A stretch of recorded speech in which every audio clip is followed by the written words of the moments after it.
ಜಿಲ್ಲಾ ಕೇಂದ್ರ ಮಡಿಕೇರಿಯ ಸರ್ಕಾರಿ ಬಸ್ ನಿಲ್ದಾಣದ ಬಳಿಯ ರಾಜಕಾಲುವೆಯ ಪಕ್ಕದಲ್ಲಿ ಹೊರ ರಾಜ್ಯದ ಯುವಕನೊಬ್ಬನ ಆತ್ಮಹತ್ಯೆಯ ಪ್ರಸಂಗ ಕೆಲಕಾಲ ಆತಂಕವನ್ನ ಉಂಟುಮಾಡಿದ ಘಟನೆ ನಡೆಯಿತು. ಕೆಎಸ್ಆರ್ಟಿಸಿ ಬಸ್ ನಿಲ್ದಾಣದಿಂದ ಹಳೆಯ ಖಾಸಗಿ ಬಸ್ ನಿಲ್ದಾಣಕ್ಕೆ ತೆರಳುವ ಮುಖ್ಯ ಹಾದಿಯ ಪಕ್ಕದಲ್ಲಷ್ಟೇ ರಾಜಕಾಲುವೆ ಇದೆ. ಇಲ್ಲಿ ಒಂದಷ್ಟು ಕಾಮಗಾರಿ ನಡೀತಾ ಇದ್ದು ಭಾರೀ ಪ್ರಮಾಣದ ಮಣ್ಣನ್ನ ರಾಜಕಾಲುವೆಯ ಪಕ್ಕದಲ್ಲಿ ಸುರಿಯಲಾಗಿದೆ.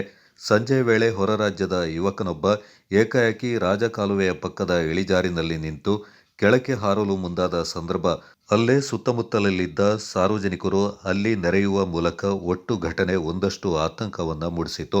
ಸಾರ್ವಜನಿಕರು ಸ್ಥಳದಿಂದ ಹಿಂದಕ್ಕೆ ಸರಿಯುವಂತೆ ಹೇಳ್ತಾ ಇದ್ದಂತೆಯೇ ಯುವಕ ಅದ್ಯಾವುದರ ಗೊಡವೆ ಇಲ್ಲದೆ ಕಾಲುವೆಗೆ ಜಿಗಿದಿದ್ದ. ಆದ್ರೆ ಅಲ್ಲಿ ಅದಾಗಲೇ ತುಂಬಲಾಗಿದ್ದ ಕೆಸರು ಮಣ್ಣಿಗೆ ಬಿದ್ದ ಯುವಕ ಕಿಂಚಿತ್ ಪೆಟ್ಟಾಗದೆ ಹಾಗೇ ಎದ್ದು ಹೊರಬರುವ ಮೂಲಕ ನೋಡುಗರು ನಿಟ್ಟುಸಿರು ಬಿಡುವಂತೆ ಮಾಡಿದ್ದ.